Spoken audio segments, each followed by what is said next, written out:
नमस्कार शेतकरी मित्रांनो, आपण ज्ञानेश्वर दादा यांच्या शेतात आलेलो आहे आणि प्रत्यक्ष तुम्ही बघू शकता की किती सुंदर अशी झाडं जगवलेली आहे. दुष्काळी पट्टा म्हटलं तरी वावगं ठरणार नाही अशा क्षेत्रामध्ये ह्या माणसाने हाय डेन्सिटी प्लांटवर काम करायला सुरुवात केली. आणि प्लांटवर काम करायला सुरुवात करत असताना पहिल्यांदा झाडं लावली 1,500 आणि त्याच्यातली 1,000 झाडं डुकरांनी खराब करून टाकली. म्हणजे त्याच्यातली झाडं उरली नाही आणि तरी माणसाने हार मानली नाही आणि हार न मानता परत बाग उभी केली आंब्याची. आज आपण जालन्यामध्ये आहे आणि खूप चांगलं स्वागत केलेलं अतुल दादा असतील, ज्ञानेश्वर दादा असतील, आम्ही सगळेजण एक टीम म्हणून काम करत आहे आपल्या ग्रुपला. आणि त्याच्यानंतर आपण वेगवेगळ्या ठिकाणी जाऊन अभ्यास करायची का गरज आहे, तर हे मला समजलं की इथली जमीन चे प्रकार आणि त्याचबरोबर उपलब्ध पाणी ह्या गोष्टींचा ताळमेळ साधून छाटणी तंत्रज्ञान पण वेगळ्या पद्धतीने करायला पाहिजे. इथं आल्यावर लक्षात आलं, कारण आपल्या इथं रेड सॉइलमध्ये आपण 1.5 फुटावरच्या कटिंग घेतो. तर आता इथं आल्यावर ज्ञानेश्वर दादांनी पण मला एक वेगळी गोष्ट दाखवली की ह्या जमिनीमध्ये ब्लॅक सॉइल्ड आहे, थोडी सँडी सॉइल आहे.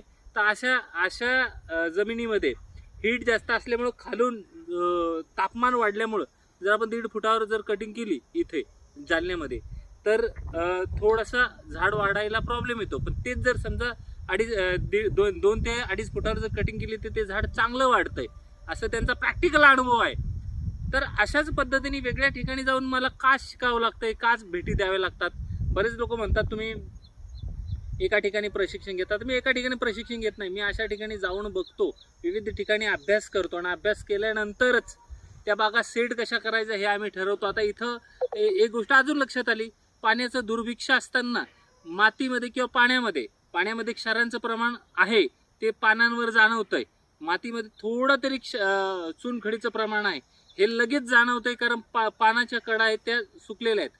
मग अशा ठिकाणी आम्ही काय करणार आहे की आता आमचा याच्याबाबत हे नाशिकला आल्यानंतर आमची चर्चा पण झालेली आहे की याला ऑर्गॅनिकमध्ये कन्वर्ट कसं करता येईल, ऑर्गॅनिकमध्ये काय काम करता येतील. या सगळ्या ऑर्गॅनिकमध्ये काम करून या जमिनीमध्ये जास्तीत जास्त बॅक्टेरियाचं प्रमाण वाढून जास्तीत जास्त अन्नद्रव्यांचा पुरवठा कसा ह्या झाडाला करता येईल याच्यावर इत्थंभूत अभ्यास करावा लागेल. आणि त्याच्यानंतर आपण त्यांचं शेड्यूल बनवणार आहे. शेड्यूल बनवूनच आपण इथल्या बागा ह्या सेट करून देणार आहे.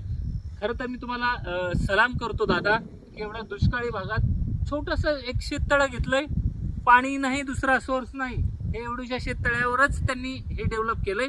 आणि भविष्यात खूप सुंदर अशी ही बाग पुढच्या 3 वर्षात खूप सुंदर अशी बाग होईल. आणि पुढच्या 2 वर्ष झालेले आहेत, 3ऱ्या-4थ्या वर्षी यांचं जेव्हा उत्पादन येईल तेव्हा परत मी व्हिडिओ तुम्हाला काढून इथं टाकेन की जालन्यामध्ये कमी पाण्यामध्ये किती सुंदर असं आंब्याचं उत्पादन घेता येऊ शकतंय आणि घेऊ शकतो. याचं जिवंत उदाहरण ज्ञानेश्वर दादा असतील. आता दादाच्या बागेला आता आपण पुढे जाऊन भेट देणार आहे. मग इथलं आपल्याला डायरेक्शन समजलं, इथली सँडी सॉइल समजली, तर याच्यानंतर आपण सगळं ऑर्गॅनिकवर काय काय याला द्यायचं आहे याचं शेड्यूल यांनी मला कालच माती परीक्षेचे रिपोर्ट दिलेले आहेत. ते सगळे एकत्रित करून आपण त्याच्याबरोबर शेड्यूल बनवून आपण फिक्स याचा प्रोग्राम करू दादा. आणि त्याच्यानंतर ही बाग नक्कीच चांगल्या पद्धतीने 100% येईल आणि तुम्हाला लाखोत ही बाग कशी उत्पन्न देईल याचं जिवंत उदाहरण तुम्ही या भागातला ठराल. धन्यवाद. जय महाराष्ट्र, जय बळीराजा.